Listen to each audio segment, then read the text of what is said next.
To Manasa kitchen. ఈరోజు తయారు చేసుకోబోయే రెసిపీ మష్రూమ్ కర్రీ. చేసుకునే ముందు లైక్ చేయండి, షేర్ చేయండి, సబ్స్క్రైబ్ చేయండి. పల్లీలు, 2 బగారాకు,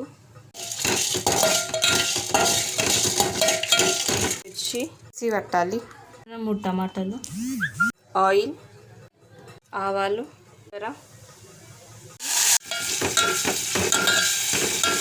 పాకు, అల్లం పేస్ట్, మష్రూమ్స్,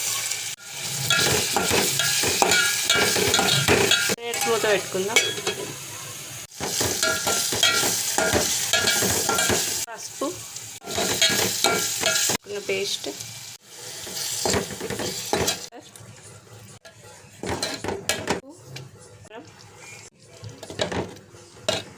మసాలా, మిరియాల పొడి, మూత పెట్టుకుందాం. అంతేనండి, స్టవ్ ఆఫ్ చేసుకుందాం. Mushroom curry ready.